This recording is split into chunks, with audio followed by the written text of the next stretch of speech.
No dia 15 de agosto de 2004, em uma cidade tranquila no norte do Irã, uma execução pública foi realizada e chocaria o mundo. Ela aconteceu em uma praça aberta, à vista de todos, enquanto pessoas comuns seguiam com seu dia. E a condenada era uma garota de 16 anos, chamada Atifah Rajab. Seu crime foi violar as leis de castidade do país e, por isso, ela foi condenada à morte.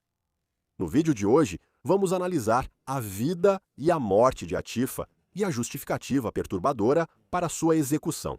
Atifah nasceu em 21 de setembro de 1987, na cidade de Nika, no norte do Irã. A infância dela foi marcada por instabilidade e traumas. Os pais dela se separaram quando ela ainda era muito jovem, e ela foi criada pelo pai. A mãe dela se casou novamente, mas quando Atifah tinha apenas 5 anos, sua mãe morreu tragicamente em um acidente de carro, e essa perda foi agravada quando seu irmão mais novo se afogou no mesmo ano da morte da mãe. O pai dela trabalhava como vendedor viajante, o que fazia com que ela fosse frequentemente deixada aos cuidados dos vizinhos, da assistência social e, por fim, dos avós. Mas um dia, o pai dela não voltou para casa. Por um tempo, ele caiu no vício e a jovem Atifah foi forçada a assumir o papel de cuidadora. Ela se tornou responsável por cuidar de seus avós idosos. Ao longo dos anos, acredita-se que Atifah enfrentava dificuldades emocionais e psicológicas, sendo ignorada pelos avós, mas ainda tentava cuidar deles da melhor forma. Havia indícios de que ela pudesse ter enfrentado dificuldades de saúde mental, mas essas preocupações nunca foram tratadas formalmente pelas autoridades. Então, quando tinha apenas 13 anos, em janeiro de 2000, Atifah foi presa e condenada por fornicação, uma violação das leis de castidade do Irã. A polícia a encontrou sozinha em um carro com um homem de 51 anos chamado Ali Darubi, um taxista e ex-membro da Guarda Revolucionária Iraniana. O que deveria ter sido tratado como uma questão de proteção foi interpretado como violação das leis de decência. Por esse crime, Atifah foi presa e submetida a 100 chicotadas, e durante seu tempo na prisão, Atifah alegou que foi submetida a abusos sexuais graves pelos guardas a ponto de não conseguir andar. Nos anos que se seguiram, Atifah foi presa mais 2 vezes por violar as leis de castidade e, em ambas as ocasiões, foi condenada a receber mais 100 chicotadas. O sistema judiciário do Irã é baseado em uma combinação de direito civil e jurisprudência islâmica. Dentro desse contexto, certos crimes são classificados como delitos hudud, que são considerados violações contra a lei divina e possuem punições fixas. Crimes sexuais, especialmente o adultério, se enquadram nessa categoria, embora, no caso de Atifah, a natureza flexível da lei tenha permitido suas condenações. As acusações feitas contra ela foram enquadradas como atos incompatíveis com a castidade, um termo legal amplo e ambíguo dentro do Código Penal do Irã. Essa expressão descreve comportamentos vistos como violações de padrões morais e religiosos. Pode incluir relacionamentos consensuais fora do casamento, prostituição ou outras formas de suposta conduta imoral. Até mesmo a percepção de tal atividade pode ser considerada suficiente para justificar uma condenação. Segundo a lei iraniana da época, pessoas podiam ser responsabilizadas criminalmente ao atingir a puberdade, conforme os padrões islâmicos. Para as meninas, esse limite era considerado de 9 anos lunares, significativamente mais jovem do que as definições internacionais de maioridade. Isso significava que Atifah, aos 16 anos, era legalmente tratada como adulta aos olhos do tribunal. As penalidades para esse tipo de crime eram severas em casos envolvendo reincidência ou certas classificações de imoralidade. A punição poderia até mesmo chegar à execução. Se uma pessoa comete o mesmo crime 4 vezes, ela pode ser condenada à morte, que foi o que aconteceu no caso de Atifah. Em maio de 2003, a polícia entrou na casa de Atifah e a prendeu. Diversos relatos de membros da comunidade a acusaram de agir de forma inadequada. O relatório afirmava, abre aspas, uma jovem nesta área cometeu corrupção e prostituição e tem relações imorais com algumas pessoas.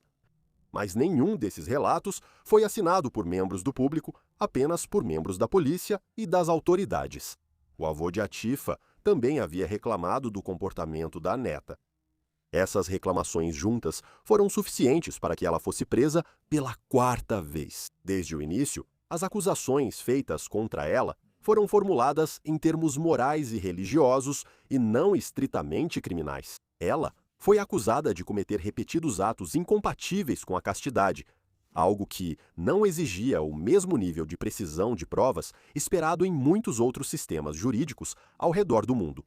Durante o julgamento, relatos indicam que ela demonstrou sinais de angústia e instabilidade. Segundo relatos, ela se manifestou no tribunal, interrompeu o processo e discutiu com o juiz, chegando a tirar os sapatos e jogá-los nele. E ela retirou a cobertura que usava na cabeça, o que é uma violação da lei iraniana. Em vez de ser interpretado como um sinal de vulnerabilidade psicológica, o comportamento dela foi visto como desafio e sinal de imoralidade. Mas durante o julgamento, ela também revelou os abusos sexuais contínuos cometidos por Ali Darubi, o homem de 51 anos, em cujo carro ela foi encontrada e presa pela primeira vez. Por 3 anos, ela sofreu abusos sexuais, levando alguns a interpretar a 4ª prisão como uma forma de tirá-la do caminho. Alguns veem a situação como Atifa sendo explorada pela polícia moral em Nika e sabiam do abuso de Ali Darubi e que ele também a havia abusado. Essas alegações nunca foram consideradas ou investigadas seriamente no julgamento. Como defesa, Atifa explicou que o abuso sexual causou seu estado mental debilitado. Ela apresentou provas de sua ansiedade, dificuldades para dormir devido a terrores noturnos e uma declaração juramentada, assinada por dezenas de vizinhos, afirmando seus problemas mentais. Nada disso foi levado em consideração. Durante todo o julgamento, Atifa foi identificada como tendo 22 anos de idade. Isso é extremamente importante, pois, segundo a lei iraniana e os acordos internacionais que o país assinou, a execução de qualquer pessoa com menos de 18 anos não deveria ser possível. Mesmo quando a família apresentou provas, incluindo a certidão de nascimento dela, o tribunal manteve que ela tinha 22 anos. O juiz acabou determinando que Atifa havia cometido repetidas infrações morais que justificavam a punição mais severa disponível. De acordo com o arcabouço legal vigente, isso significava que o caso poderia ser enquadrado como crime passível de pena de morte. O que tornava o julgamento ainda mais perturbador era a rapidez e a definitividade do processo.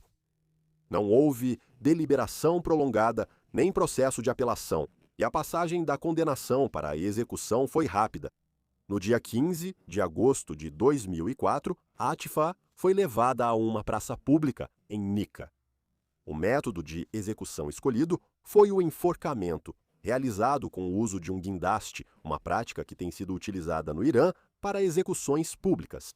Atifa foi levada ao local sem entender claramente o que estava prestes a acontecer.